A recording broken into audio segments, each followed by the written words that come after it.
कहानी के शुरू में हम एक औरत को देखते हैं जिसका नाम एलन था और वो एक छोटी बच्ची के साथ समुद्र के किनारे खेल रही थी। जिसके बाद हमें दूसरा सीन दिखाया जाता है। कुछ सिपाही किसी पर गोलियां चला रहे थे। तभी एक जगह पर एलन की आँख खुलती है और जो कुछ उसने समुद्र के किनारे देखा ये सिर्फ उसका एक सपना था। उसको एक कमरे में बंद करके रखा गया था। उसको कुछ भी याद नहीं था कि वो कहाँ से आई है और ना ही अपनी जिंदगी के बारे में। पर तभी अचानक से उस कमरे में ऊपर लगे स्पीकर से आवाज आती है कि सामने रखी हुई पेंसिल को तुमने वक्त खत्म होने से पहले उसकी जगह से हिलाना है।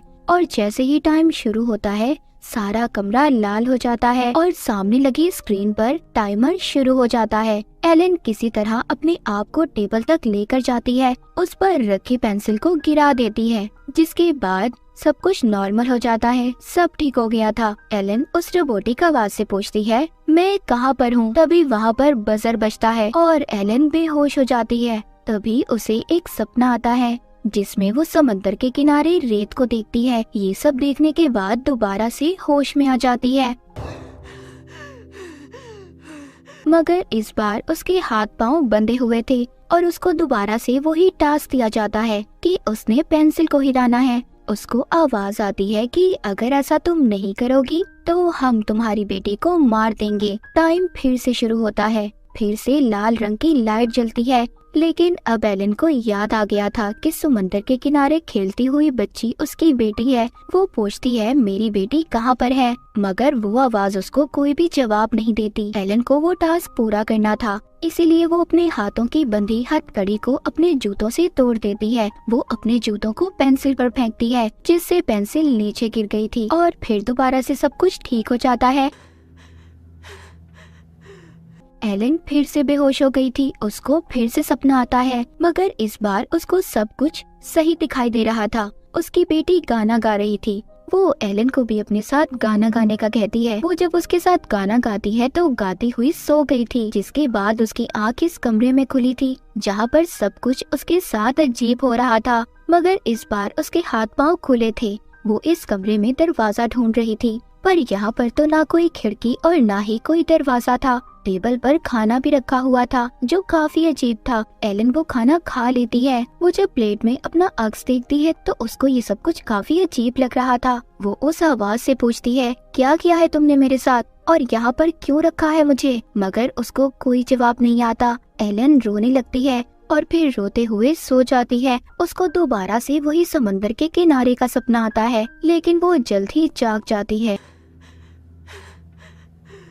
उसे फिर से वही आवाज आती है और उसे कहा जाता है कि तुमने दोबारा से पेंसिल को हिलाना है। अगर इस बार तुमने पेंसिल को ना हिलाया तो तुम्हारी बेटी को हम मार देंगे। जिस पर एलन चिल्लाती है और कहती है अगर वाकई तुम्हारे पास मेरी बेटी है तो मुझे इस बात का सबूत दो, मुझे उसकी आवाज सुननी है। तभी वो उसको उसकी बेटी की आवाज सुनवाते हैं, जिसके बाद टाइमर चल पड़ता है। लेकिन इस बार एलन के सामने कांच की दीवार थी। वो इस दीवार को तोड़ने की बहुत कोशिश करती है, पर वो नहीं तोड़ पाती। अब उसको गुस्सा आ रहा था। वो गुस्से से चिल्लाती है और पेंसिल को हिलने का कहती है। पेंसिल भी हिलकर खुद ब खुद नीचे गिर गई थी, जिसके बाद वो दोबारा से बेहोश हो जाती है और फिर से वो सपने में अपनी बेटी को देखती है, जिसके साथ बैठी वो रेत का घर बना रही थी। लेकिन इस बार उसके सर में चोट लगी हुई थी और उसको पीछे से एक आदमी की आवाज भी आती है जो उसका नाम पुकार रहा था। दोबारा से एलन को जब होश आता है तो उसकी आंख उसी कमरे में खुलती है।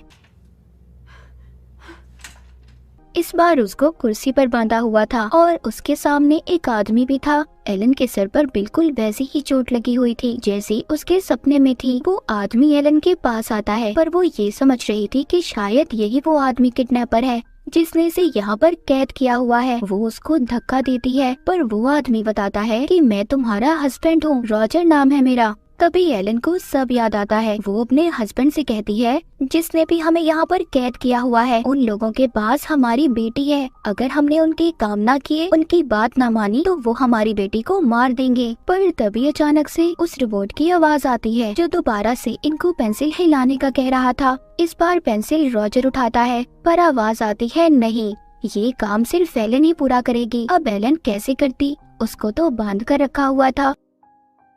रॉजर पूछता है तुम कैसे करने वाली हो। इस पर एलन कहती है मैं ये काम बहुत बार कर चुकी हूँ। यही काम ये लोग मुझसे बार बार करवा रहे हैं, पर अलग अलग तरीकों से। यही बात करते हुए दोबारा से इनके दरमियान बहस शुरू हो जाती है। तभी एलन बहुत जोर से चिल्लाती है और पेंसिल के 2 टुकड़े हो जाते हैं। ये देखकर तो रॉजर काफी हैरान था और खुद एलन भी। उसके कानों से खून भी आने लगा था। वो जैसे हर बार टास्क पूरा करने के बाद बेहोश हो जाती थी, इस बार भी उसके साथ ऐसा ही होता है।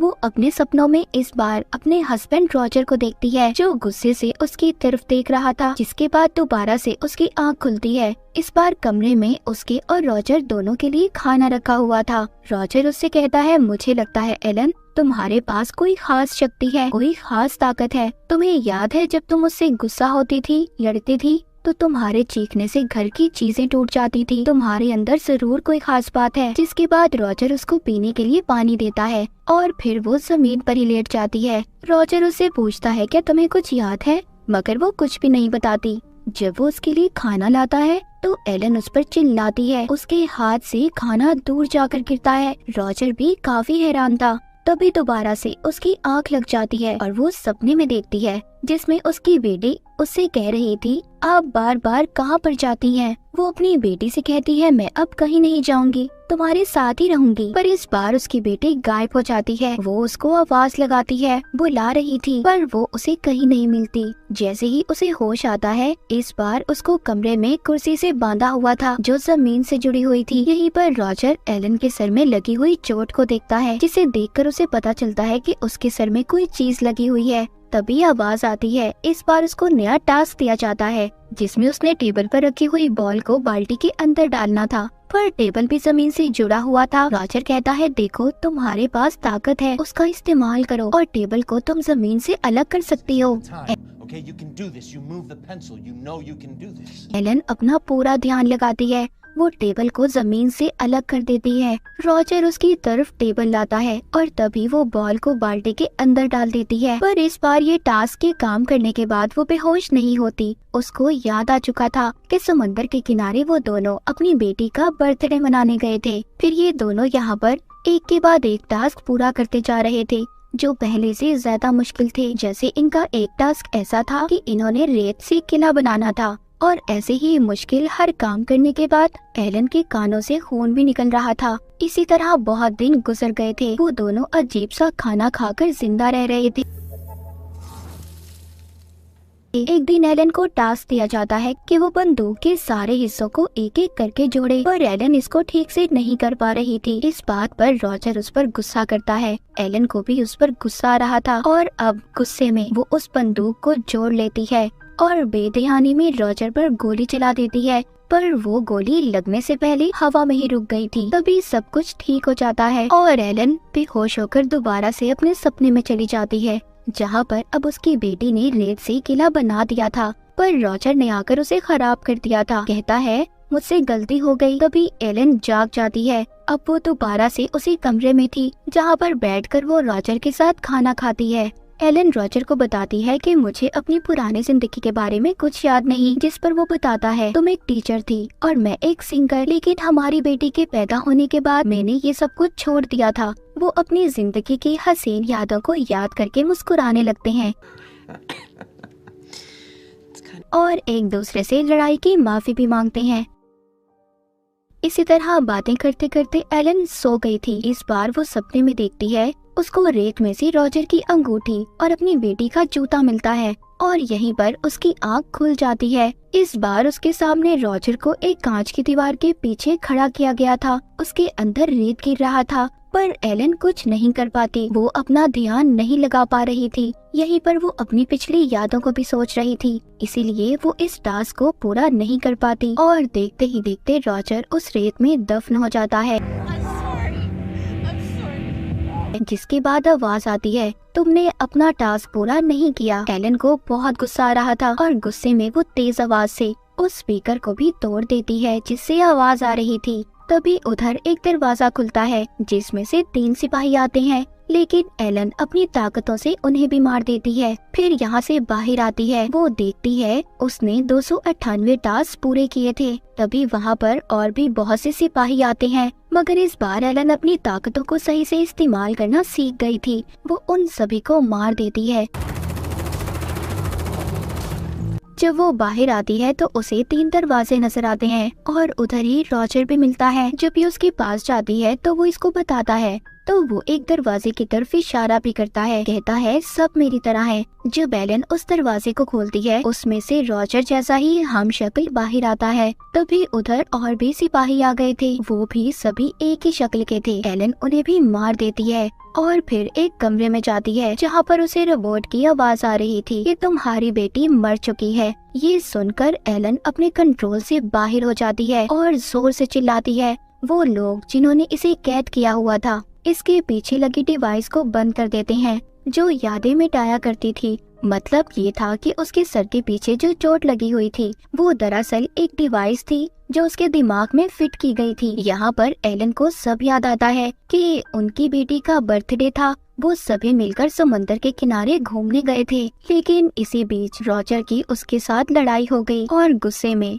रॉजर ने उस पर हाथ उठाया था, जिस वजह से वो गुस्से से चिल्लाई और उसके इतने जोर से चिल्लाने की वजह से रॉजर और उसकी बेटी की मौत हो गई। अपनी फैमिली की मौत की वजह वो खुद थी। दरअसल एलन के पास खास ताकतें थी। वो आवाज इसको ये भी बताती है कि जितने भी टास्क तुमने किए सभी तुम्हारी ताकतों का टेस्ट था। तुम्हारे सामने एक दरवाजा है जहाँ पर जाने के बाद तुम सब कुछ भूल जाओगी। पर एलन कहती है नहीं, मैं अपने हस्बैंड और बेटे की यादों में रहना चाहती हूँ। मैं ये सारे टास्क फिर से करूँगी। फिर एलन को वही सपने आते हैं और फिर से उसकी आँख उसी कमरे में खुलती है, पर पहले का उसे कुछ भी याद नहीं था। फिर से उसे पेंसिल हिलाने का टास्क दिया जाता है। मूवी के आखिर में हमें बताया जाता है कि एलन यहाँ पर क्यों थी और ये आवाज किसकी थी। ये जगह एक खुफिया ऑर्गेनाइजेशन थी। इनको तब पता चला जब एलन ने अपनी ताकतों से अपनी फैमिली को मार दिया, जिसके बाद ये लोग इसको यहाँ पर ले आए ताकि यहाँ पर रहकर ये अपनी ताकतों को कंट्रोल कर पाए, ताकि आगे की जिंदगी में इसकी वजह से कोई नुकसान में ना हो, इसके आसपास के लोगों को कोई तकलीफ ना हो। और इसी के साथ ये मूवी यहीं पर खत्म हो जाती है।